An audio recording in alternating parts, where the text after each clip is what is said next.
네, 화면 공유하겠습니다. 네, 여러분 안녕하세요. 오늘 월인석보 2권 구강 월인석보 비람강생에 대해서 서로 이야기를 나눠보도록 하겠습니다. 오늘 2022년 11월 12일이고 토요일 오후 1시 봉선사 월인석보 대학에서 저는 티르키계 LGS 대학교에 있는 정진원이라고 합니다. 강의를 시작하겠습니다. 오늘 진짜 우리 책의 그 또 백미라고 할 수 있는 요 비람강생 요 그림을 가지고 표지를 삼았을 정도로 비람강생이 중요하죠.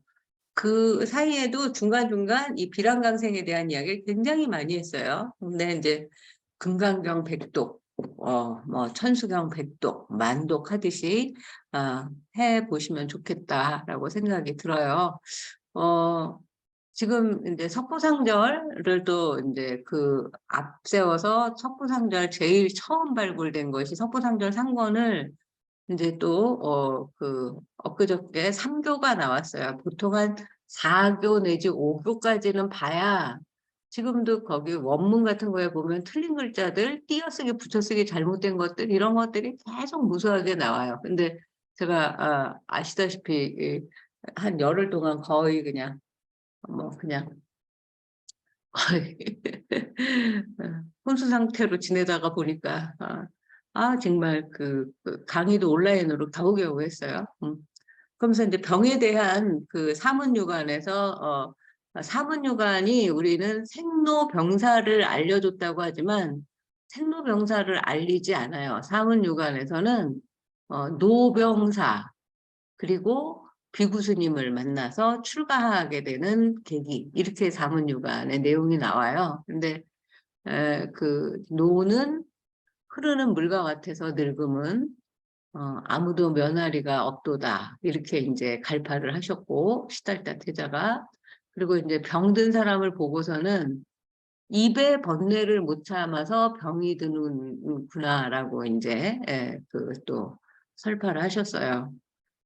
모든 병이 사실은 이 식습관에서 오는 거예요. 특히 저는 지금 엄마 그 이제 유전자로 그 이제 당뇨 약을 먹고 있는데 한 2017년부터 저희 엄마가 27년 동안 당뇨 그야말로 한국형 당뇨 40살에 그 이제 걸려서 67에 돌아가셨어요. 모든 당뇨 합병증을 다 가지고 이제 돌아가셨죠. 그래서 그때 우리 엄마의 그 지론이 뭐였냐면 먹거나 죽겠다였어요. 먹거나 죽겠다. 우리 엄마의 그 인생을 잠깐 그 시대별로 보면 그 일제 강점기에 태어난 거예요. 그 1938년도에. 그리고 1950년도에는 초등학교 뭐 5학년인가 뭐 6학년인가 그래서 졸업을 못했어요. 피난 오느라고. 그게 우리 엄마의 이제 학력의 전부예요. 근데 우리 엄마는 야학도 다니시고 그 야학 선생님이 우리 아버지였어요. 그래서 이제 둘이 결혼을 하고 얼마나 그 식민지 시대에 태어나 전쟁 겪고 그리고 이제 서울에 산다는 이유만으로 온 그 친가와 외가에 그 일가 친척들이 또 옛날에는 다 서울에 오면은 그 서울에 연고 있는 집에서 먹고 자고 살았잖아요.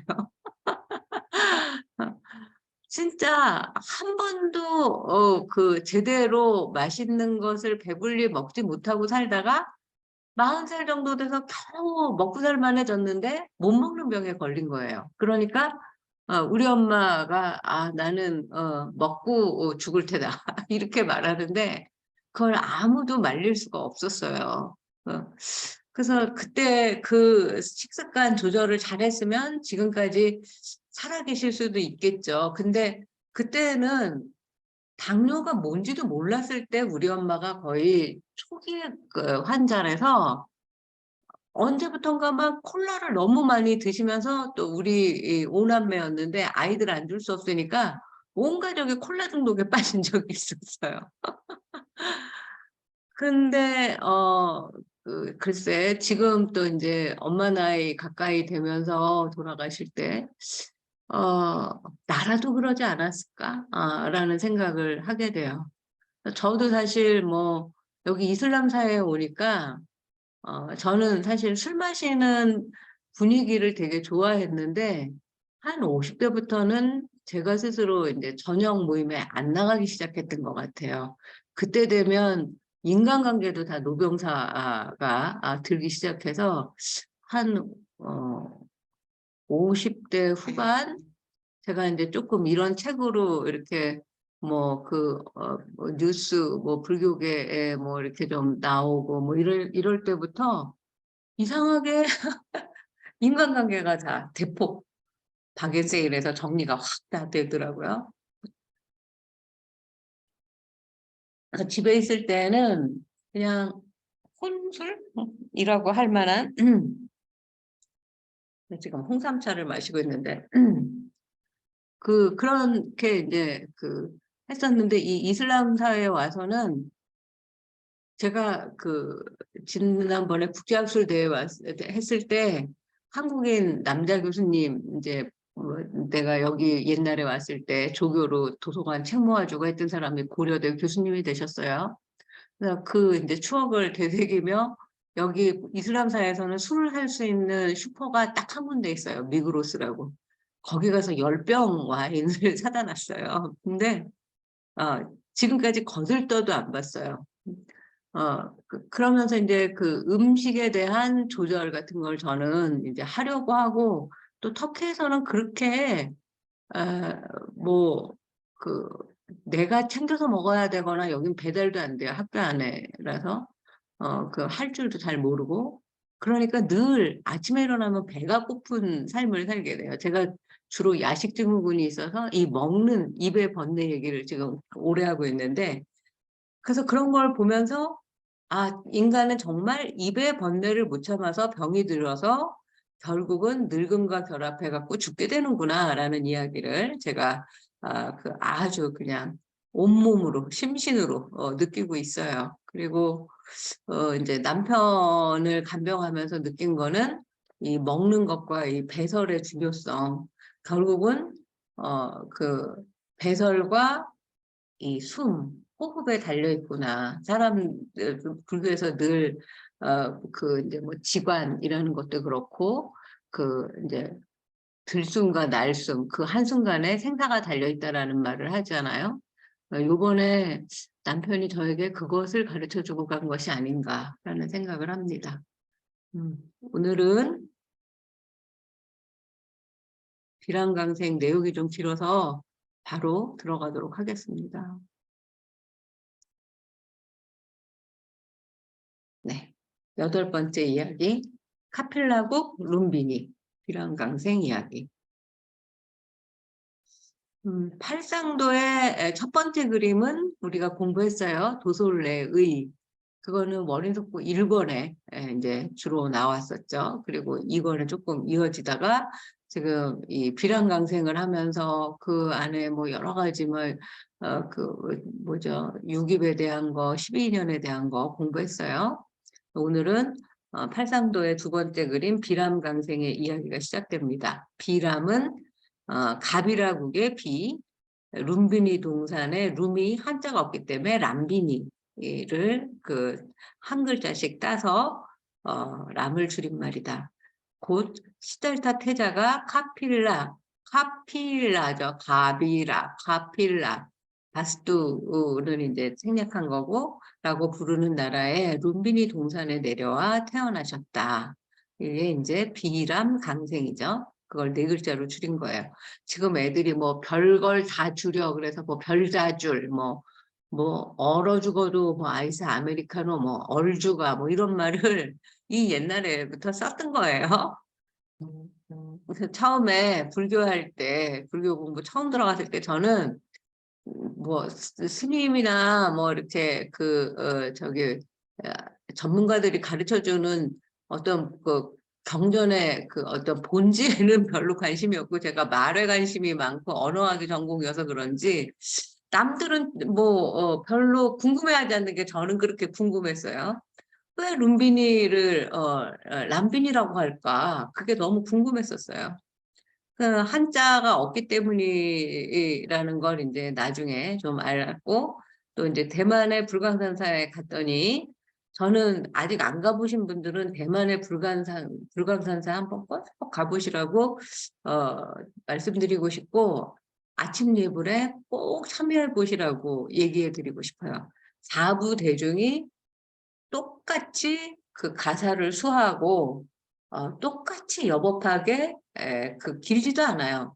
한 30분 정도 굉장히 경건하게 그 어, 예불을 드리는 모습이 우리한테 엄청 커다란 그런 경험이었어요. 저는 그때 당시에 이제 불교여성개발원에서 같이 갔는데 그래서 룸비니를 람비니로 썼던 그걸 처음 본 게 이제 저는 이 람비니 원이라고 쓰여져 있던 그 산사에 불자들을 위한 호텔이 있어요. 그 호텔 앞에 정원이 람비니 원이고 이것도 잘 안 보이긴 하지만 람비니 원이라고 쓴 거고 불광산사는 이렇게 이 대부를 가운데 모시고 우리로 치면은 그 황룡사탑 같은 거 있잖아요. 이런 게 이제 한 8개가 쫙 이제 팔부신중처럼 이렇게 양옆에 이렇게 있어요. 이런 이야기들도 제가 그 우바이 예찬에 갔다 온 이야기들을 써놓은 것들이 있으니까 제가 혹시 찾으면 그 카톡으로 올려드릴게요. 마야 부인의 꿈. 이제 대망의 마야 부인을 만날 시간입니다. 마야 부인께서 아기 부처를 낳기까지는 우리 그동안 성문은 어떤 분을 성문이라고 하고 영각은 어떤 것이고 12년 사성제 12년을 줄여서 말하면 사성제이다 라고까지 지난 시간에 이야기를 했었어요. 그리고 이제 유기배 관련된 책 속의 책 정도 한 권을 이제 공부를 했었죠. 이 정도의 산 넘고 바다를 건너야 마야 부인을 만날 수가 있는 거예요. 그래서 그날 마야 부인의 꿈에 그 양으로 하자. 오란 엽으로는 오른 옆구리로 그런 뜻이에요. 엽은 옆구리 엽자죠. 들이니 그름에 밖에 그름에는 많이 들어보셨죠. 그림자 밖이 사맛 배움이 유리 같더라.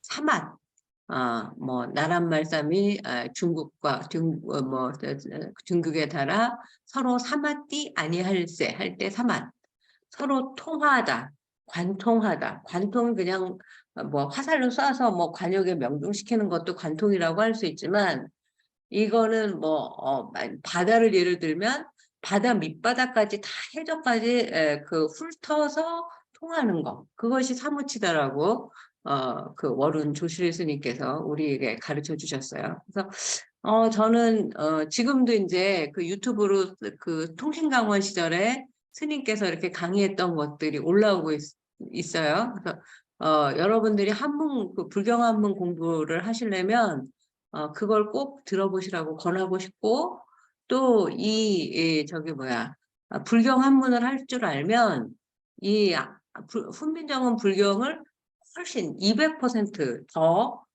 아주 알차게 내용을 뭐 거의 진짜 사무치게 우린 지금 사무치게 그립다밖에 안 남아 있지만 그리울 때 어때요? 진짜 24시간 뭐 순간순간 찰나찰나 오직 그 사람 생각만 나잖아요. 그런 것이 사무치는 거예요. 마야는 술법이라 하는 말이니 처음 태어나실 적에 단정함이 으뜸이실세 나라 사람이 모두 말씀하기를 변화 잘하는 하늘이 되어서 태어나 계신다. 하야 이름을 마야. 그러니까 마야가 이제 뭐 마녀 무슨 뭐 요새는 이상하게 마술 요술 뭐 이런 식으로 되어 있는데 이 마야의 뜻이 그렇게 그 나쁜 뜻으로만 전용되기 이전에는 천변만화 아주 뭐 그 신기하고 현묘하고 인간의 어떤 머리로는 상상할 수 없는 그런 하늘 같은 존재였다. 그래서 마야다. 마야 부인이 선각장자의 8째 딸이시니 관상 볼 사람이 말하기를 이 각시 당당히 전륜성왕을 낳으시리로다 라고 또 예언을 해요. 그래건을 이제 관상가가 그렇게 말하건을 정반왕이 들으시고 왕비로 삼으시니라. 선각장자의 장자는 위두하다는 건 으뜸이라는 소리예요. 제 한자 이름 원자가 으뜸원인데 옛날 말로 치면 위두할 원이라고 해야 되겠죠. 성도 귀하며 벼슬도 높으며 가사멸며, 가사멸다라는 거는 부자라는 뜻이에요. 씩씩하야, 씩씩하다는 것은 지금은 씩씩한 대한의 어린이만 남아있지만 이것도 그 아주 엄숙하고 장엄하고 이런 모습을 씩씩하다라고 해요. 무시 여부며, 무서우며, 지혜 깊으며, 낯틀며, 행적 좋으며, 예법이 갖추며, 임금까지 공경하시며, 백성으로부터 10가지 일이 다 갖추어져야만 장자라고 하느니라. 그래서 봐. 성이 한 1, 2, 3, 4, 5, 6, 7, 8, 9, 10, 한 11가지 되는 것 같은데요. 이걸 다시 보시면 그날 마야 부인의 꿈에 그 모습으로 오른쪽 옆구리로 들어오시니 그림자 밖으로 꿰뚫어 보이는 것이 마치 유리와 같았다. 그러니까 그 투명한 그게 다 그 옆구리로 들어오는 모습이 보이셨다는 거죠. 그 아기 태자가.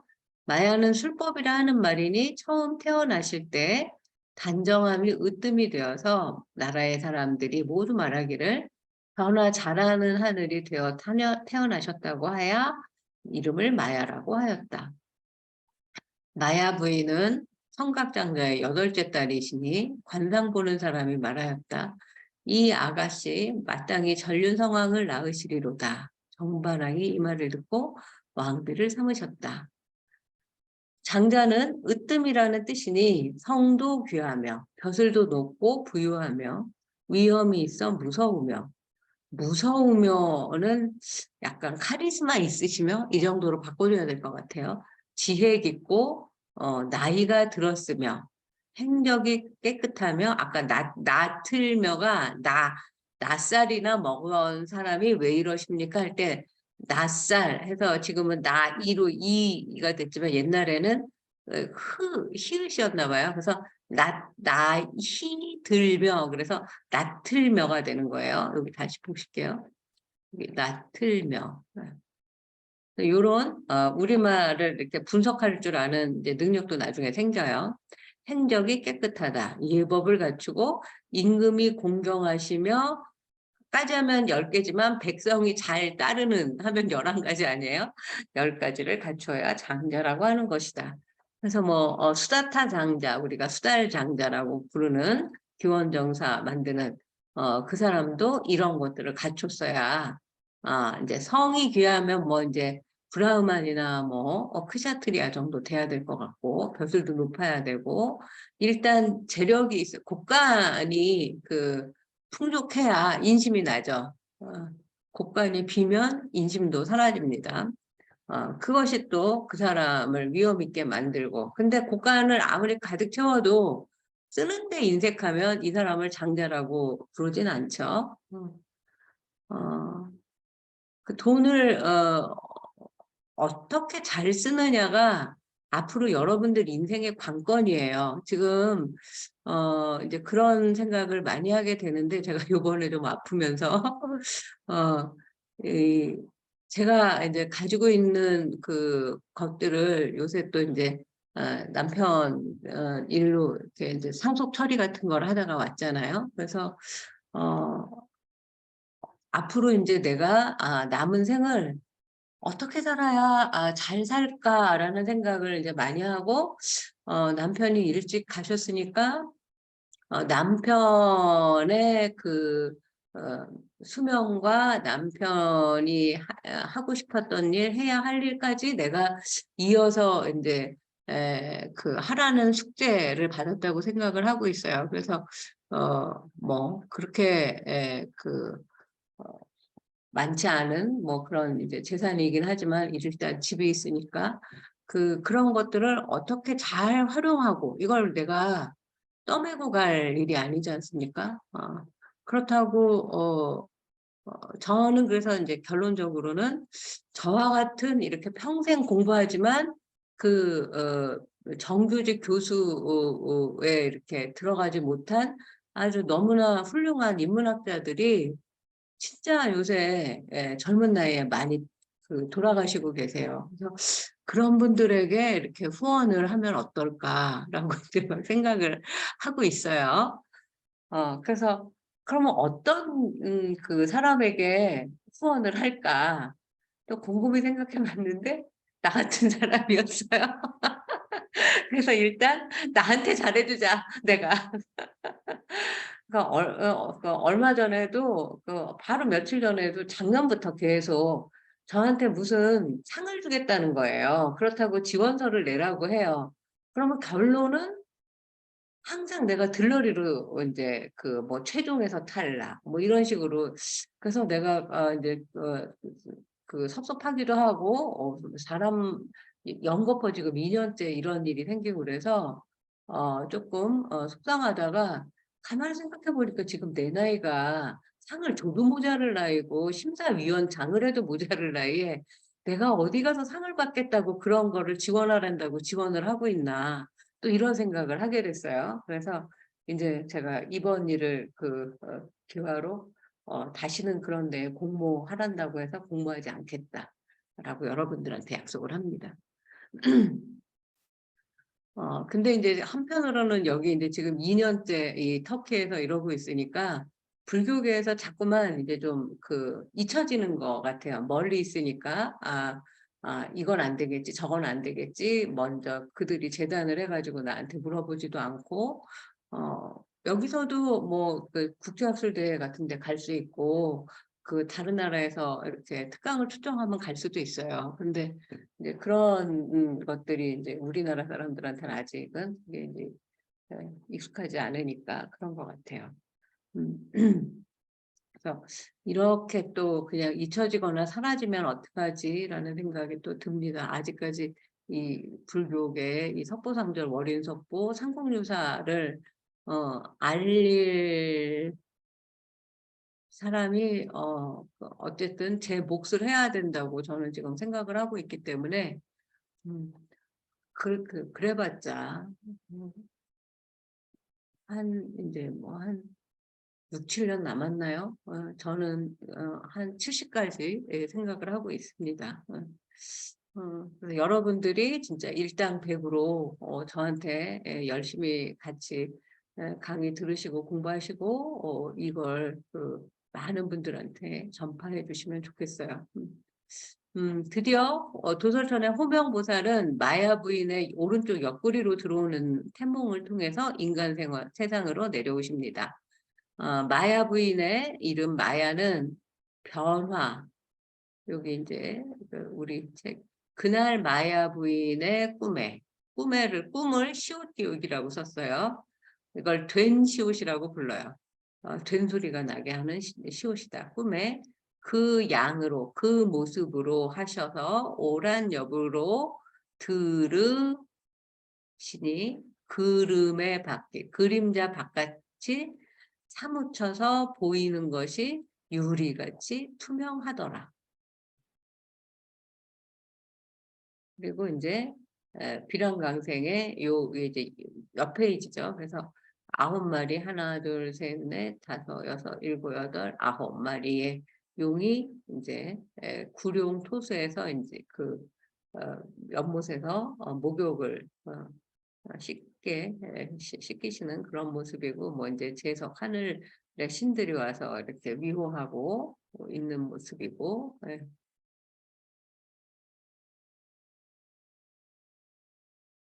그리고 이제 요 무수가지 나무를 붙드시고 잘 보시면 잘 안 보일 텐데 네, 여기 손가락 보이시죠? 이 아기 태자가 이 오른쪽 옆구리로 태어나시고 태어나실 때도 가부좌하고 합장하고 태어나시네요. 그리고 이제 연꽃이 보이고 천상천하 유아독존하시는 모습이 보이죠. 음. 그러니까 변화를 잘 부리는 하늘이라는 뜻이 마야다. 요거 하나만 오늘 외워가세요. 마야 부인의 뜻이 뭐예요? 변화를 잘 부리는 하늘. 그러니까 술법이라고 하면 지금은 이제 이 말에 그 말도 계속 이렇게 그 저기 변화하면서 굴러갑니다. 생로병사가 있어요. 단어도. 그래서 그때 술법이란 하늘의 천변만화를 그 이제 나타내는 그런 말이었지만 이 마하마야의 음역으로 대환화, 대술, 오묘할 때 묘, 신묘장구 대다라니, 묘법 연화경 할 때 묘죠. 당시의 술법은 지금의 교묘한 기술이나 남을 현혹하는 수단 방법이 아닌 좋은 의미로 쓰이고 있다는 거, 그것을 꼭 기억하시고, 인도 리그베다에서는 신의 경이적이고 신비한 창조력이라는 뜻으로 마야가 사용되었어요. 그리고 불교에서는 이제 환영, 허공꽃, 이 세상의 모든 것이 허공꽃 같구나. 지난번에 허공꽃, 환화, 꼭두각시의 곡도 이런 것들이 다 같은 말이라고 했어요. 사물의 실체가 없는 것에 비유됩니다.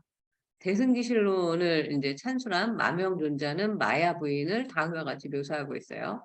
왕비는 제석천의 아내만큼 수려하고 아름다우며 마야 왕비죠. 대지와 같이 인내심이 강하다. 그러니까 대모신의 역할을 하고 있어요. 왕비는 참으로 신비감을 갖추었는데 이 오묘함, 사람들의 마음을 사로잡는 마야처럼 보였다. 이게 이제 마야의 뜻이 이렇게 점점 천변만화의 그 변화를 뜻하는 말에서 그걸 본 사람들이 다 이제 황홀해지고 그 매력에 빨려 들어가고 그런 걸 이제 환이라고 조금씩 이제 그 전용이 된다고 하죠. 더욱이 관상제기는 마야를 전륜상왕을 낳을 인물이라고 예언을 하죠. 장자의 의미도 10가지 덕목을 갖춰야 하는 당시 리더십의 롤모델을 잘 보여주고 있습니다. 우리의 지금 장자라고 할 만한 리더가 있나요? 없다고 봅니다. 그럼 때는 그러면 누가 되어야 되죠? 내가 되어야 합니다. 내가 장자가 되셔야 돼요. 이 중에서도 지혜와 경륜이 나이의 비례함을 보여주는데 나이 그 들며가 아주 인상적이다. 더욱 중요한 것은 그것을 실천한 행적, 그로 인한 존경과 신뢰가 바탕이 되는 부분들이죠. 살다 보면 말과 행동이 일치하기가 얼마나 어려운지 저부터 돌아보게 됩니다. 이 생의 장자의 몇 가지 덕목이나 우리가 갖출 수 있을까? 10가지를 못 갖춘다고 하더라도 글쎄요, 우리 몇 가지나 갖출 수 있을까요? 태몽의 꿈풀이 이튿날에 왕께 그 꿈을 살바시날 정반왕이 저 많은 사람을 불러 물으시니 다 살보되 성자의 나샤 성왕이 다외시리니 성자는 성인의 아들이고 출가하시면 정각을 이루시로소이다. 그 저기는 그때 한편 그런데 그런 뜻이에요. 도설 타 제천들이 이르되 우리도 건속 다회잡아 법 배우자 부리라 하고 99억이 인간에 내리며 또 타화천으로서 내리며 내려오느니 그지없으며 또 새끼 제천도 내려와 선인이 다회더라.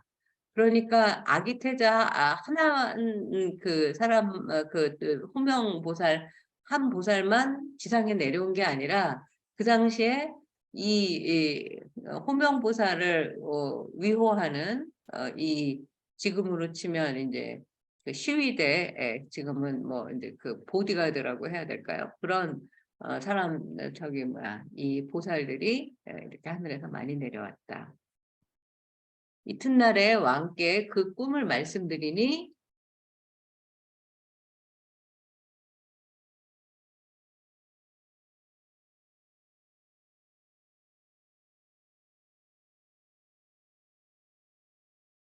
지금 김숙 보살님이 못 온다고 계속 카톡을 보내고 있군요. 이튿날에 왕께 그 꿈을 말씀드리니 왕이 점치는 사람을 불러 물으셨어요. 모두 다 점치는 관상쟁이를 한 사람만 부르지 않나 봐요. 말씀드리기를 성인의 아들이 태어나 전륜 상황이 되실 것입니다. 그리고 만약에 출가하시면 정각을 이루실 것입니다. 그때 도솔천에 사는 여러 하늘신들이 말하기를 우리도 건속은 가족이라는 거예요. 패밀리가 되어서 진리를 배우리라 하고 99억이면 지금 우리 지구상의 인구가 몇 억이죠? 99억 안 되죠. 근데 이거를 99억을 억으로 생각하면 안 돼요. 이때는 억이 10만이었어요. 그러니까 지금 0이 8개가 억이잖아요. 옛날에는 0이 5개를 억이라고 했어요. 근데 그걸 모르고 어떤 역사학자가 무슨 삼국사기나 삼국유사에 막 무슨 뭐 이런 그 숫자의 군사들이 뭐 있었다는 둥, 뭐 죽었다는 둥 그러면 말도 안 된다. 그래서 신화다. 그래서 설화다. 이렇게 하는데 그 사람이 이 훈민정음 석고상절을 배워야만 해결될 문제겠죠. 자기 공부 짧은 걸 생각을 못하고 그러니까 옛날에는 숫자의 개념도 이렇게 이름이 지금 바뀌고 있어요. 인간 세상에 내려오며 또 타화자재천에서 내려오는 이들도 그지 없었으며 우리 욕계 새끼 그 무색계 배웠죠. 새끼의 제천들도 내려와서 선인이 되었다. 마야 부인은 정반왕에게 태몽을 말하고 왕은 장차 전륜 상황이 되거나 부처가 될 왕자가 태어난다는 예언을 듣습니다. 그러자 욕계 도솔천의 천신들과 타화자재천의 천신들, 세계의 천신들까지 인간 세상에 내려와서 이제 선인이 되었다는 거예요. 이제 여기에서 이제 선인은 신선선자 사람인자를 쓰는데 여기 이렇게 지금으로 치면 뭐 이제 뭐 아주 그 깊은 도리와 해안을 갖춘 수행자 정도. 인간 세상과 육계 육천, 색계 사선천의 하늘신들이 자유로이 왕래하던 이 시절을 그려보면 생각만으로도 즐겁고 행복해지죠. 그래서 저는 요새 그 컴퓨터 게임 말도 안 되는 여러 나라 그 짬뽕 신화들을 그야말로 그 뭐 이렇게 뒤섞어 갖고 잡탕 그런 걸 하느니 아이들이 어차피 컴퓨터 게임을 해서 성장을 한다면 이런 막 우주를 넘나드는 우주 이상의 그 스펙타클한 것들을 이 콘텐츠로 만들어서 얼마나 멋있습니까? 색계, 무색계, 그 아래 욕계, 그 아래 남선부주.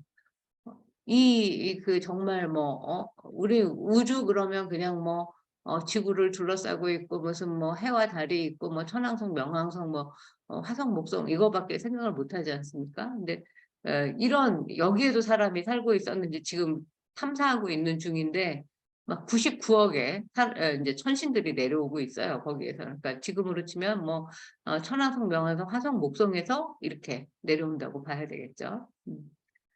그 하늘과 지상을 가리지 않고 배우겠다는 이 일념 너무 대단하지 않습니까? 그 도량의 넓이와 깊이에 새삼 감탄하게 됩니다.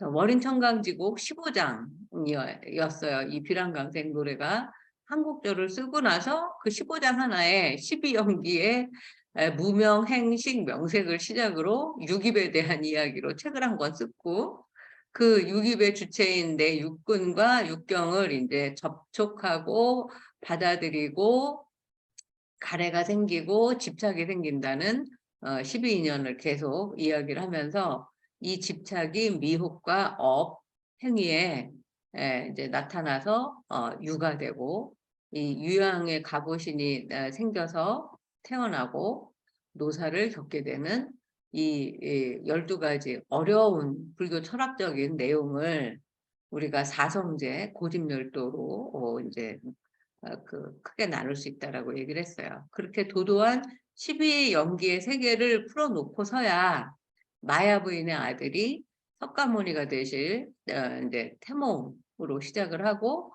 여러 하늘의 천신들이 찬탄하고 이 아기 태자를 따르겠노라 하는 내용으로 이 일단락을 맺죠. 비랑강생의 내용의 그 첫 번째 단계가.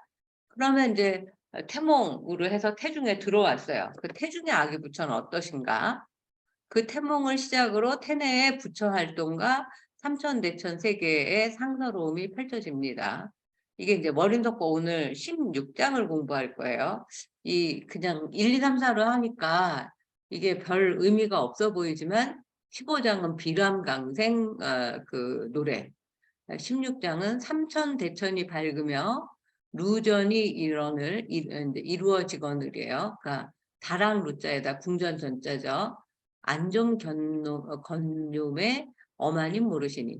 이제 태중에 들어온 태자가 이 태중에서도 엄청 여러 가지 일을 하는 거예요. 삼천대천세계가 밝아지며 그 누각과 전각이 이제 그 만들어지고 안고 걸어다니고 막 할 걸 다 하고 있는데 마야부인은 모르셨다.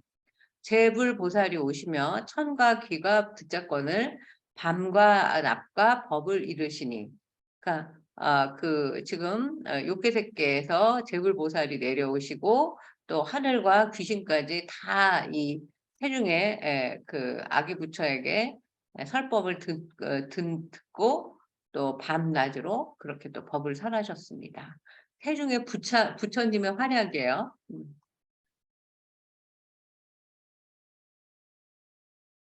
그래서 이 보살이 배에 들어 계실 때, 요게 이제 속보상절 내용이에요. 부인이 육도를 수하더신이에요. 지금은 하시더니지만 옛날에는 하더신이라고 해서 시하고 덜을 거꾸로 썼어요. 보살이 태중에 계실 때 마야 부인께서 육바라밀을 닦으셨대요. 육도난 보시와 지계와 인육과 정진과 선정과 지혜이니. 요거 이제 또 훈민정음으로 보시 어떻게 말씀하나 잘 기억해 보세요. 보시는 자기가 가지고 있는 자기가 두고 있는 천량은 재물이에요. 천량으로 재물로 남을 주며 자기가 아는 법, 이 지금 우리가 공부하는 것도 법이고 부처님의 말씀 모든 것이 다 법이죠. 법으로 남을 가르치시오. 자, 보시 하나만 외우세요 오늘. 자기가 가지고 있는 재물로 남을 주며 자기가 그동안 배운 지식을 남에게 나눠주며 이게 보시예요. 내가 돈이 없는데 어떻게 보시를 해요? 아닙니다. 좋은 말 한마디, 내가 들은 귀한 말 한마디를 친구에게, 뭐 가족에게 전해주시면 오늘 아주 큰 보시를 하신 거예요. 그럼 지게는 경계를 지닐시오. 사실 저는 이제 그 계사, 율사, 계율이라고 하죠. 모든 것을 지탱해 나가는 것은 이 계획인 것 같아요. 자기, 꼭 무슨 뭐 살생하지 말라 뭐 이런 오개도 좋지만 여러분들은 매일매일 자기가 지키기로 한 규칙 같은 게 혹시 있으신가요? 저는 아침마다 이제 108배를 하기로 그래도 꽤 오래전부터 그 약속을 지키려고 노력하는데 사실 요새 뭐 너무 바쁘고 몸도 아프고 그래서 그러면 3배를 해요, 3배. 근데 이제 3배를 한 날과 108배를 한 날은 달라요. 그러니까 3배는 어쩔 수 없이 이제 내가 시간도 없고 뭐 이제 이래서 이 108배 하는 것을 이제 잊지 않고 있습니다라고 하는 기도고 108배를 하고 나면 뭔가 오늘 하루가 이미 보람으로 꽉 찬 것 같아요. 가장 큰 뭐 일을 해낸 것 같고 그리고 그 108배를 하는 동안에 모든 소원이 이루어졌어요. 진짜. 저는 이렇게 이 월인속보를 제 이번 생에 여러분들에게 이렇게 강의를 하게 될 줄도 몰랐고 상공유사를 가지고 뭐 박사를 또 한 번 할 줄도 몰랐고 또 이 나이에 내가 터키에 와서 이 대학 교수를 하게 될 줄도 몰랐어요. 주로 이제 연구하고 뭐 이제 그 강의하고 하는 것이 제 큰 그 이제 인생의 대종을 이루었다고 한다면 어떻게 보면 지금이 내가 거의 다 그 꿈을 이룬 그런 시간이 아닌가라는 생각이 듭니다. 그래서 자기만의 규칙을 하나씩 세우세요. 그리고 요새 제가 이제 한 열흘 아프면서 어 또 하나 내가 그 인제 꼭 그거는 뭐 지키겠다고 약속한 건 아니지만 아주 어렸을 때부터 일기를 썼어요. 그러니까 저는 어 45에 엄마가 돌아가셨는데 그때도 인제 그 '엄마의 삶을 내가 이어서 살고 있다.'라고 생각이 들고 두 번째 박사는 어 엄마가 하신 거라고 생각을 했어요. 그 엄마의 그 뒷바라지를 통해서 어 저희 엄마는 저한테 그 뭐야 자기가 결혼을 해 보니까 결혼을 안 해도 괜찮다면서 네가 하고 싶은 대로 하고 살라고 그래서 사실 저는 결혼할 생각이 없었다가 이제 30대 중후반에 인제 결혼을 하게 됐는데 그런 것도 어떻게 보면 그 엄마와 내가 이렇게 일심동체가 돼서 살아가는 게 아닌가라는 생각을 하고 있어요. 근데 엄마한테 배운 게 몇 가지가 있어요. 아무리 가난해도 저금을 해야 한다 어렸을 때. 그다음에 인제 그 또 하나 결석하면 안 된다. 그리고 지금 생각났는데 엄마한테 일기를 써야 한다를 배운 것 같아요. 그래서 어렸을 때 무슨 이렇게 장롱에 옷을 찾다 보면 옷 사이사이에 이렇게 작은 그 공책이 들어 있어서 보면 엄마가 일기를 써서 감춰 놓은 거예요. 그래서 어린 시절에 그 인제 그때는 저희 국민학교라고 하지 않았습니까? 국민학교 때 엄마 일기 훔쳐보는 재미로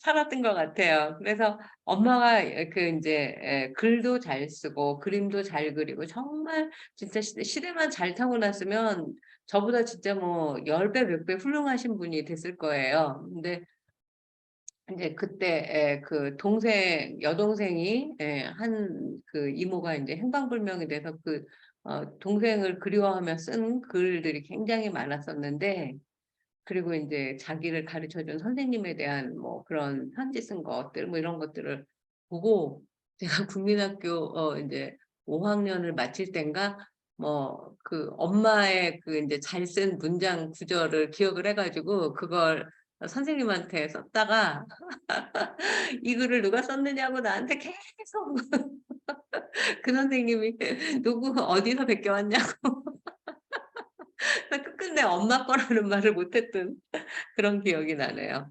그래서 올해가 아마 근데 인제 또 한편으로는 그 길게 보면은 인제 내가 가지고 있던 꿈을 거의 다 이룬 시간이라고 할 수 있지만 제 인생에서 올해만큼 어떻게 지나갔는지 모를 해가 없었어요. 그래서 '어떻게 살아온 거지?' 뭐 이러면서 제가 이제 이 지난 1년 일기를 이렇게 쭉 보게 됐어요. 그래서 그때 너무 감사했던 게 '내가 글자를 몰랐으면 어쩔 뻔했나.'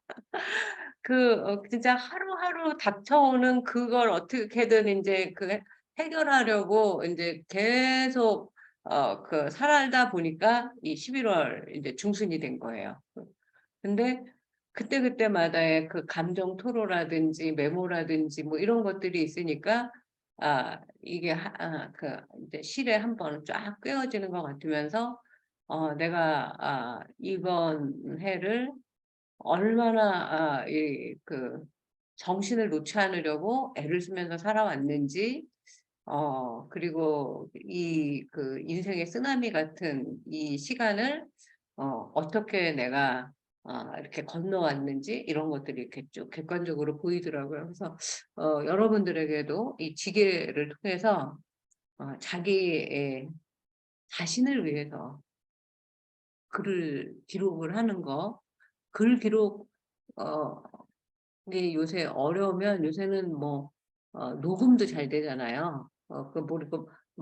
내가 무슨 목소리로 뭐라고 떠들면 타이핑도 쳐 주잖아요. 무슨 그런 어플도 있잖아요. 그래서 그런 것들을 그 순간순간의 기록을 놓치지 마세요. 만약에 내가 매일매일이 너무 힘들고 그냥 그 집에 와서 거의 뭐 이제 그 쓰러져서 잠들고 이런 걸로 이렇게 그 아무 기록을 안 남겨놨다면 이 한 해에 그 벌어졌던 엄청난 일들을 하나도 기억이 안 나요.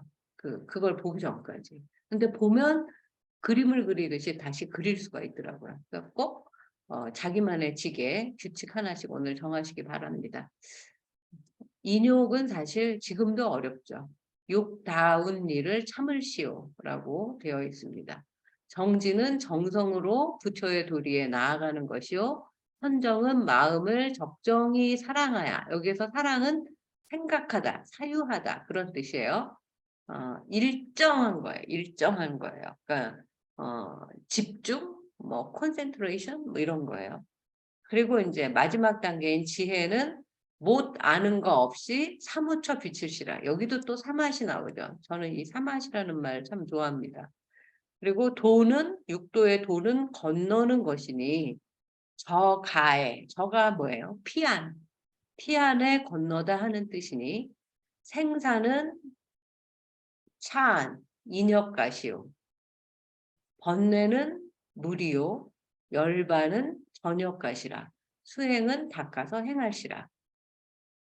아기보살이 마야부인 뱃속에 들어와 계실 때 마야부인이 육도를 수행하셨다. 육도는 보시와 지계, 인욕, 정진, 선정, 지혜이다. 보시는 자기가 가지고 있는 재물로 남을 주며 자기가 아는 지식으로 남을 가르치는 것이다. 지계는 경계를 지니는 것이요. 인욕은 욕된 일을 참는 것이다. 정진은 정성으로 부처의 도리에 나아가는 것이요. 선정은 마음을 적정히 하고 사유하여서 일정한 것이요. 지혜는 알지 못하는 것이 없어 꿰뚫어 비치는 것이다. 도는 건너는 것이니 저 언덕과 피안에 건너가다 하는 뜻이요. 생사는 이쪽 가장자리 차안이요. 번뇌는 물이요. 열반은 저쪽 언덕 가장자리이다. 이쪽 물가와 저쪽 물가의 가운데 꽉 차 있는 물이 번뇌라고 지금 이야기를 하고 있어요. 수행은 닦아서 행하는 것이다. 진짜 이게 말 한마디 한마디가 너무 주옥 같아가지고 이거는 진짜 요 부분만 한 1년 강의하고 싶다는 생각이 드네요. 머릿속에 다 안 들어가실 테니까 이거는 진짜 한 10번 유튜브로 만들면 꼭 돌려서 보시기 바랍니다. 육도는 육바라밀이라고 한다. 육도, 윤회 등의 동음 이의를 피하기 위해서 필자는 처음에 육바라밀로 번역하였는데 월인석번은 한자를 협조해서 풀이하고 있어서 다시 그대로 살려서 번역을 했어요. 보시의 월인석보 풀이를 보라. 내가 가진 재물을 다른 이에게 줄 뿐만 아니라 내가 가진 지식과 지혜도 사실 지식보다는 지혜라고 할 수 있겠죠. 나누는 것이라고 깔끔하게 정리하였다. 현대에 사는 우리는 보시하면 그저 금전적인 것만 떠올리기 태반이 아니든가. 지식만이 금과 옥조인 필자 같은 인문학자에게 다시금 되돌아보게 하는 해석이다. 차안과 피안의 해석도 되살려 쓰고 싶다. 이쪽 가장자리와 저쪽 가장자리라니. 그 사이를 번뇌라는 물이 가로막고 있다니. 번뇌의 바다를 건너면 바로 해탈이로구나. 나는 거기에 통상적으로 언덕을 덧붙여 이해를 도왔다. 들여다볼수록 아름다운 언어의 향연, 월인석보의 세계가 아닌가. 거듭 이 월인석보가 태어나게 해준 송원왕후와 세종, 그리고 세조 마무리를 한 정의왕후 주인공들에게 고맙고 고마운 마음이 든다. 이제 하늘에서 내리는 상서를 오감으로 느끼고 받아보자. 하늘에서 마야 부인이 아기 태자를 임신하고 있을 때 하늘에서 음식이 내려왔대요. 하늘에서 음식이 자연히 내려오거든 마야 부인이 좌시고 여러분들 지금도 좌시다라는 표현을 쓰는 경우가 저는 가끔 들어본 적이 있는데 예, 드시다 보다 좌시다. 여기에서 잡수시다라는 말이 나왔고요. 그 임금님한테는 젖쑤시다라고 했대요. 젖숫다. 그러니까 이게 다 여기에서 나온 것 같아요. 그 임금님께서 젖숫다는 그 황혜성이라는 그 이제 궁중 요리 전문가 할머니한테 특강을 들을 때 배운 말이에요. 마야 부인이 드시고 아모다라셔 어디에서 온동 모라더시니 이런 말도 너무 재밌지 않아요? 아모다라셔 온동 모라더시니 그 후로 인간의 차반은 써서 못 좌시며 인간의 음식은 써서 못 드시고 삼천세계 시상 밝아 항상 밝아 있으시며 삼천은 소천, 중천, 대천 우리 이거 1권에서 배웠죠. 병환이가 병든 사람이 다 그 밝은 세상에 어떤 뭐라고 할까 이렇게 그 뭐라고 하죠? 그 햇살 같은 것들을 이제 받고 병한 사람이 다 이제 병이 좋아지며 탐독, 참진치가 없어지며 탐진치가 탐심, 진심 여기는 미심, 미혹이라고 되어 있네요. 어리석음. 보살의 상호를 다 갖추시며 보배의 누전이 마치 천궁과 같더니 루는 다락루이다. 보살이 다니시면서 서 계시며 앉으시며 누우심에 마야 부인이 아무라토 아니하더시니.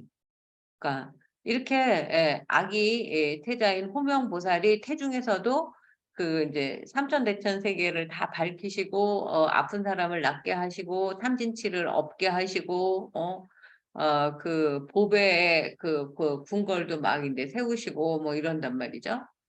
그러느라고 다니시고 서 계시고 앉아 계시고 누우시고 이런 활동을 활발히 하셔도 마야 부인은 전혀 아무 미동도 느끼지 못하고 아무렇지도 아니하셨다. 날마다 새 끼니로 새 때로 시방 끄이는 이제 지금의 때예요. 새 때에 시방제불이 들어와 안부하시고 설법하시며 시방 동행 모살이 다 들어와 안부하시고 법 붙잡으시며 동행은 한대 여실시라. 다 다니다 할 땐 여예요. 동행은 함께 다니시는 것이다. 또 아참에 색계제천을 위하여 설법하시고 욕계육천을 위하여 설법하시고 나조회는 저녁이죠. 이제 나중이 됐죠. 나중에 귀신을 위하여 설법하시고 밤에도 세끌 설법하도시다. 하늘에서 음식이 자연히 내려오거든 마야 부인이 잡수시고 이제 태중의 아기 태자를 위해서죠. 어느 곳에서 온 줄을 몰랐는데 그 후로 인간 세상의 음식은 써서 드시지 못하였다. 세계가 항상 밝은 채로 있었는데 삼천은 소천, 중천, 대천 세계를 말하는 것이다. 병이 든 사람은 다 좋아지고 삼독이 없어졌는데 삼독은 욕심과 성내는 마음, 어리석음이다. 아기보살의 모습이 다 갖추어지시고 보배로 된 누각과 정각이 마치 하늘궁정 같았다. 이거는 사실 사람 눈에는 안 보이지 않았을까 하는 생각이 들어요. 여기서 누각의 루는 다락을 뜻한다. 아기보살이 다니시며 서 계시며 앉으시며 누우셔도 마야 부인은 아무렇지도 않으셨다. 날마다 삼시세끼로 시방제불이 들어와 안부하시고 설법하시며 시방에 동행보살이 다 들어와 안부하시고 설법을 들으셨다. 여기서 동행은 함께 다닌다는 뜻이다.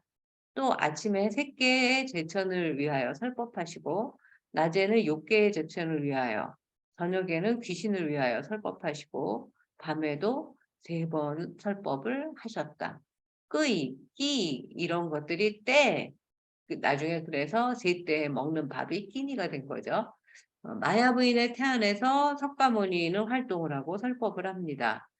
그런데 어머니 마야 부인은 전혀 알지도 못하고 아무렇지도 않았다고 합니다. 왠지 꿈에서라도 교감을 하여야 할 것만 같은데 말이죠. 상서라움을 강조하기 위한 장치인가? 마야 부인께 묻고 싶은 대목이다. 저는 그 삼천대천 세계가 밝았다고 그래서 마야 부인이 태어날 때도 그 집만 그 밝았다고 그랬잖아요. 그래서 이것도 아마 저는 뭔가 연결의 고리가 있을 거라고 생각을 해요. 한편 내용 중에 시방제불이 아기보살을 위해서 설법하는 것처럼 보이는데 그 이후에 동행보살과 욕계새끼 귀신들까지 설법을 듣는 것을 보면 아기보살이 주체예요. 지금 아기보살이 주체예요. 좀 더 앞뒤 문맥을 정독해야 된다. 근데 다시 읽어보니까 아기보살이 주체입니다. 15세기식 화법은 이렇게 종종 주어가 없어요.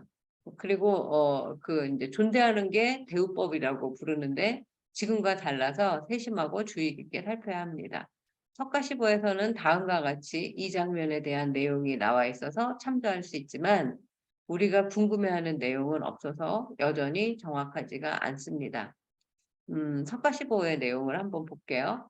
본계에서 말하였다. 보살이 태안에 계셨을 적에 부인은 6가지 바라미를 수행하였고 이 구룡토수가 이제 용이 물을 뿜어서 아기를 태자를 목욕시키는 거예요.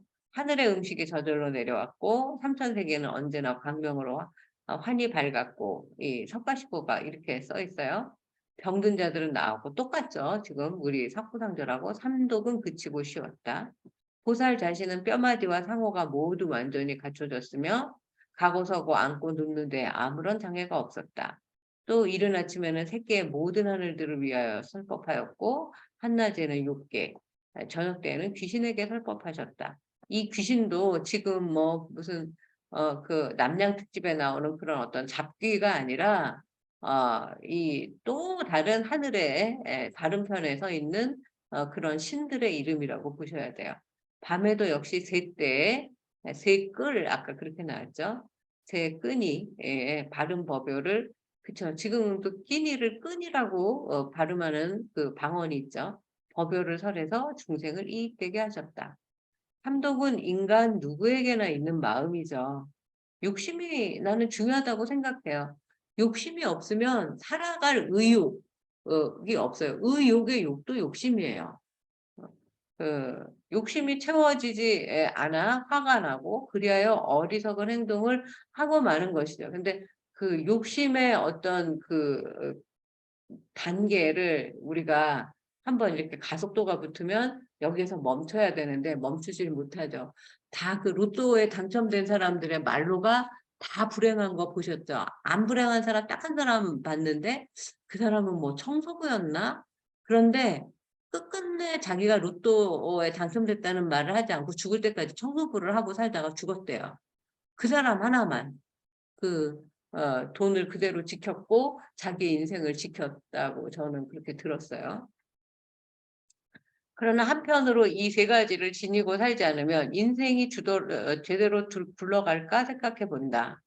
무엇이든지 가지고 싶고 되고 싶은 바라는 마음이 있어야 그 목표를 위해 노력을 하게 된다. 사랑하는 사람의 마음을 얻기 위해서 내가 하고 싶은 일을 위해서 내가 가진 모든 능력과 노력을 쏟게 되지 않던가. 사실 우리가 어떤 난관에 봉착하고 있더라도 그냥 나 혼자라면 뭐 그냥 그 뭐 극단적인 생각도 막 해보고 그럴 텐데 내가 지켜줘야 할 뭐 자식이 있고 뭐 그 배우자가 있고 부모가 있고 뭐 친구가 있고 이런 것들 때문에 그래도 마음을 내서 다시 한번 잘 살아보자 해보자라는 마음이 생기는 것도 아닙니까? 근데 이제 내가 원하는 것이 평생 잘 안 되면 그게 잘 안 됐을 때 생기는 분심은 나의 힘. 옛날에 무슨 질투는 나의 힘 이런 그 제목의 영화가 있었어요. 근데 저는 제 인생에서 제일 나를 에, 에너지 원으로 만들었던 게 이 분심이었던 것 같아요. 저는 40대에 그 암에 한번 걸렸었는데 그때에도 어 내가 이제 나한테 이제 잘해줄 거라고 생각했던 뭐 가족이나 뭐 그런 그 이제 기대에 찼던 사람들은 내 기대에 전혀 못 미쳤고 내가 정말 뭐 길 가는 행인 1, 2, 3 뭐 이제 오가다 만나서 인사나 나누거나 뭐 이렇게 어쩌다 한 번씩 보는 사람들이 저를 어떻게든 살려보겠다고 엄청 뭐 막 이제 찾아오고 뭐 좋은 거를 갖다 주고 뭐 하여튼 또 제가 그때 그 먹는 약이 막 1년에 20kg 치는 그런 부작용이 있는 약이었는데 저를 막 억지로 힘도 없는 사람을 막 그 산책을 시키고 뭐 해서 낫게 된 것 같아요. 그래서 그때 그러니까 사람에게 절망하고 사람에게서 희망을 얻었다라고 말할 수 있을 것 같아요. 정말 내가 이제 평생을 다 들여서 이제 가꾸었던 가족이라든지 뭐 이런 사람들한테는 그 정작 그런 내가 생각했던 그런 거를 못 받았다고 생각한 반면에 그 대신에 내가 별로 잘해주지 못했던 사람들에게 너무 큰 이제 그 마음을 받았다는 거죠. 그러니까 질투는 나의 힘이라는 영화 제목처럼 말이다. 그것이 극에 달했을 때 그 분노를 나 자신에게 겨누는 어리석음의 경우를 얼마나 많이 보는가. 그러면 안 됩니다. 그래서 때로는 남 탓을 할 필요가 있어요. 보통의 중생으로 살아갈 때 이 삼독은 어떻게 쓰느냐에 따라 약이 되기도 한다. 역경보살이라는 표현을 쓰죠, 우리는.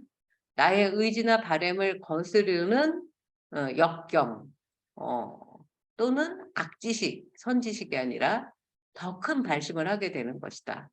늘 선지식과 순조로운 순경의 일상만이 자신을 성장시키지는 않는다고 봅니다. 그래서 올해 저에게 일어난 이 커다란 인생에 어떻게 보면 진짜 쓰나미 같은 이 일이 저를 또 다른 사람으로 지금 만들어가고 있는 중에 이제 이 감기 몸살로 좀 쉬어가면서 생각을 해보라는 그런 뜻이 있지 않을까라고 생각이 들어요. 어쩌면 나 자신을 키운 것은 파랄이 이러한 악지식이거나 반면교사였을지도 모르겠다. 독도 잘만 쓰면 약이 되는 법이다. 라고 했네요.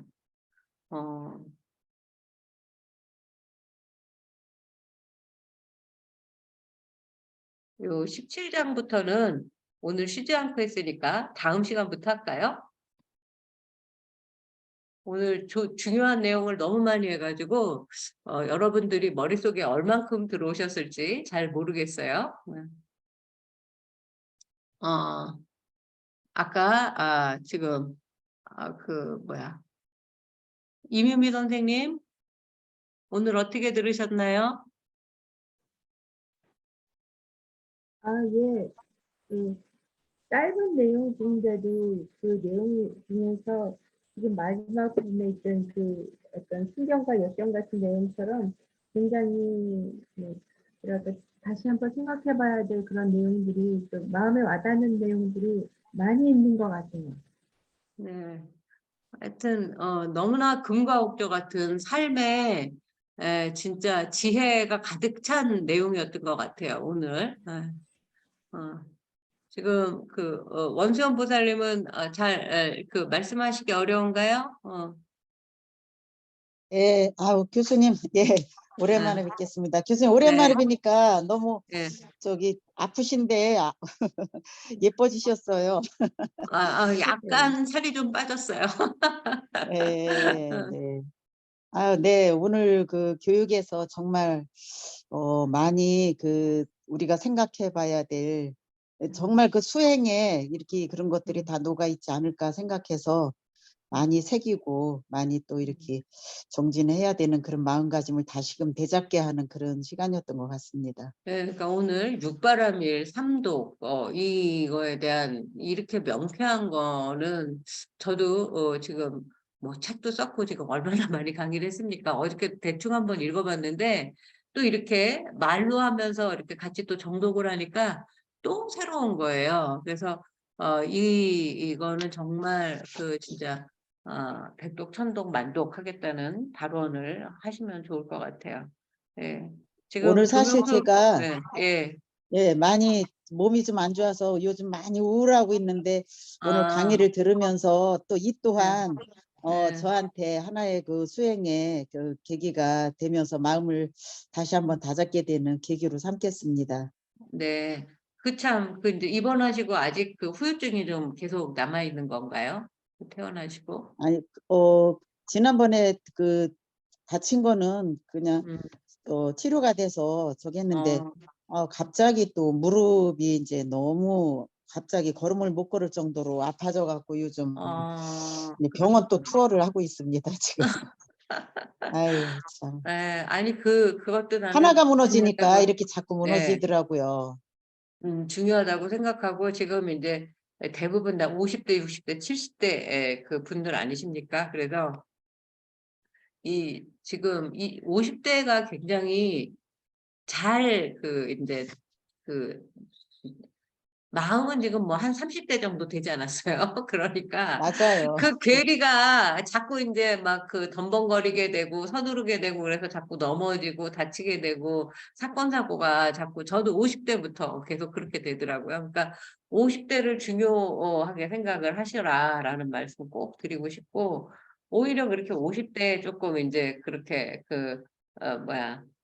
앓고 그런 사람이 또 60대에는 굉장히 건강해져요. 50대에 조심하고 그런 것 때문에. 그래서 60대에 건강해지신 분들을 많이 봤으니까 지금 이제 그 건강을 다지는 시기라고 생각하시면 될 것 같아요. 조명숙 보살님도 굉장히 오랜만인데 지금 뭐 차를 타고 이동하시는 것 같아요. 예, 네, 지금 버스 타고 나가고 있어요. 예, 예. 한번 다시 한번 잘 정독하시고 그 카톡에 네, 좀 뭐 내용 아니더라도 안부 문자라도 좀 남겨주세요. 예, 네, 감사합니다. 감사합니다. 네, 네, 어, 교수님 건강하세요. 많이 네, 걱정했어요. 네, 감사합니다. 예, 네, 자주 뵈어요. 예, 네, 그러겠습니다. 다나한 보살님은 마야부이 대 마야 장자의 의미를 배울 수 있어서 좋았습니다. 이렇게 써주셨는데요. 예. 예. 그러면 오늘은, 오늘 여기까지 하도록 하겠습니다. 다음 주에 더 반가운 얼굴로 많은 분들과 뵙기를 바랍니다. 안녕히 계세요. 고맙습니다.